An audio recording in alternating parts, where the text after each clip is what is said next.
Hi everyone, Kate here for part 3 of my Q&A, and I'm getting this up so late because I filmed this 2 times and the footage got deleted 2 times. And I couldn't remember which questions I had answered, so I just printed out all of the questions so I could mark down which ones I had in fact answered. So the next question from Bookish Compass, who you always leave such lovely comments, so thank you very much. And she asks, from a mom to a mom, how do you manage to read so much with 2 young children? Do you have any time in the day that you dedicate to reading or read when you can? And one more question, you can be a character in one Victorian novel. Which one would you choose and what character? Thank you, and many more years and great videos here on BookTube for you. What a lovely comment. So the first one is, how do I manage to read so much with 2 young children? And you have to think about reading really differently when you're a mom. I think before you have kids, you have like, oh, on my Saturday, I'm going to sleep in and then I'm just going to read for hours and hours. You like long for those long sessions. And when you're a mom, you just need to take every little incremental session you can get, because there definitely are times in the day when I have time to read, but it's not going to be as long as you would normally think about it prior to having children. So, oh, they're playing happily right now. I need to take this however long it is. It could be 20 minutes, it could be an hour. You don't know how long you're going to get. Sometimes kids do play really well independently. Other days, not so much. So I think really having a book with you at all times so you can jump on those opportunities. Second, reading different kinds of books, reading multiple books. So, right now I'm reading Romola by George Eliot. That's not a great book for me to read when the kids are up. It's too distracting. Romola's taking a lot of concentration. And so when I want to read with the boys around, I should pick up a mystery or a middle grade, or what was the other one I was thinking? It's just a lighter contemporary. Those things. So being okay with having shorter segments, and you will be really, really so surprised by how much those little bits of reading add up. We also always do a quiet rest time every day. That is when I film. And the younger one still sleeps, but the older one, he goes upstairs. He can play with whatever he wants to, but he goes upstairs and he stays up there for a little while. And I have just never backed down. I have never compromised on quiet rest time, acted like it was optional at all. And so we're still doing it. And he's 5 years old. We'll see how it goes. We'll see how long it continues. But yeah, like I said, just jumping on every opportunity. Also, maybe possibly some people enjoy reading on their phone. And I know through Overdrive and Hoopla, which are 2 library reading apps, you don't even have to have the Kindle app. You can check out library books on there. And so maybe carrying around a physical book is too hard, especially if you have a little tiny baby and you're nursing a lot. I think having a book on your phone can really revolutionize your reading. And always, always, always having a book with you. There was one time in the past year I had to wait for a doctor's appointment for an hour and a half. I was so glad I came with a book. There was one time I had a flat tire and I had to wait on AAA to pick me up. Just always have a book with you. You never know what's going to happen. Next question from Christy Lewis at Dostoevsky in Space says, I would love to know how you got into Victorian literature. So I think that period dramas put out by the BBC are a big part of this, because I remember watching the 1995 Oliver Twist and being really intrigued by the story. And so when I was in college, I listened to the audiobook. The first year I was in college, I listened to the audiobook and I was just blown away at how well crafted the plot was with all of these interweaving elements. I was very, very impressed by it. And then I watched the miniseries of Jane Eyre in high school. I was really blown away by it. Just thinking, yeah, it just really amazed me. So then I did read Jane Eyre in high school.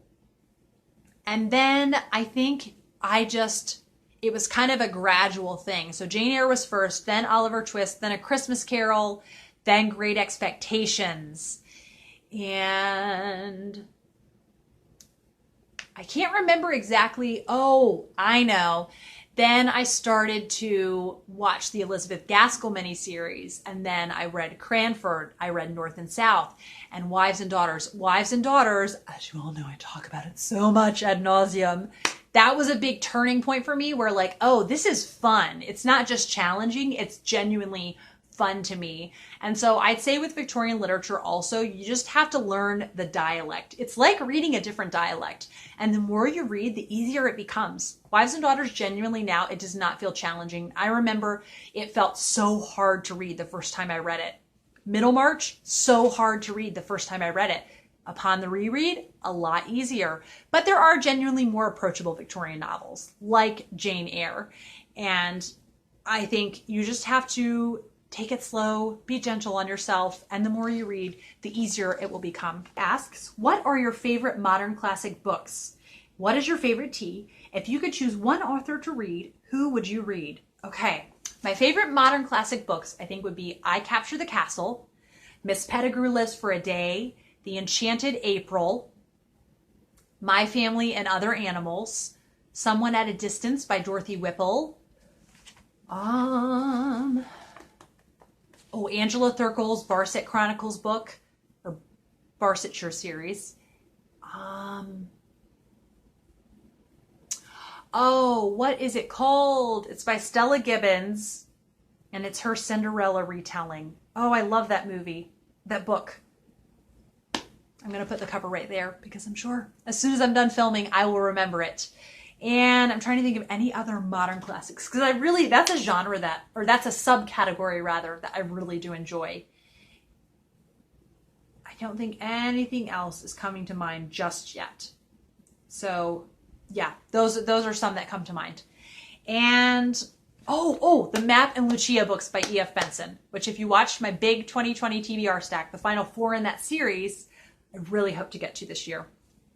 Then what is my favorite tea? I think it has to be the biscuit tea that I tried over Victober, and I will order it again at some point because it is so, so yummy. I really liked it. And then if I could only choose one author to read, who would I read? So I'm torn because I really do love how readable Susanna Kearsley's books are, or Mary Stewart, but they're all kind of the exact same kind of plot in that they're romantic mysteries. So I do love their books. I almost feel like I would maybe pick George Eliot or Elizabeth Gaskell because their plots are really different. The reading would come less easily, very much so with George Eliot, but they're really memorable. And I think the more that I read them, the easier they would get. I think those are what I would pick because I need an author that the plots are different enough from one another that I'm not going to feel like I'm just reading the same book over and over again. I love Mary Stewart. I love Susanna Kearsley, but I like to have some space between their books. So I think it would be a tie between George Eliot or Elizabeth Gaskell.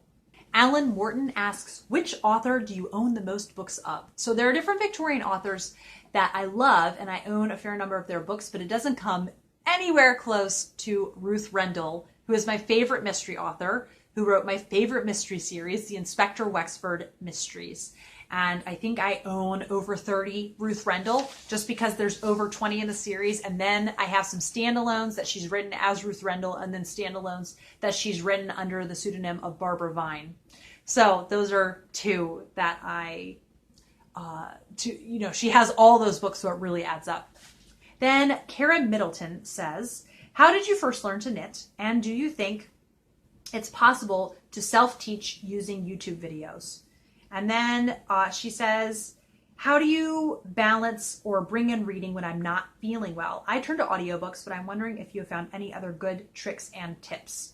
Okay, so about knitting, I think you can totally self-teach because in the age of YouTube, there are so many wonderful videos that show you this extreme close-up of someone's fingers doing the specific stitches. Whenever I don't know something, I can look up the specific stitch. And also though, I think it could be a fun thing to find a local yarn shop or a craft store like Michael's or Pat Catan's or Joanne Fabrics and take a knitting class there. And maybe you could meet fellow knitters and make knitting friends in the area, or crocheting, any of that. I think you totally can. And then balance reading when I'm not feeling well. I do really struggle with feeling guilt when I choose TV over reading. And if I'm not feeling well, then I need to be okay with, I'm just not feeling well. I can't read right now.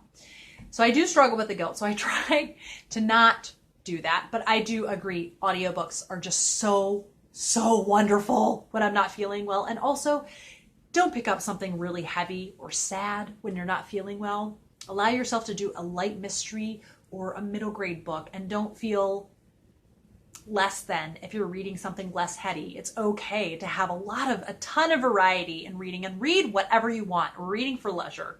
So that's all I have to say about that. Kirsty P says, can I do a bookshelf tour?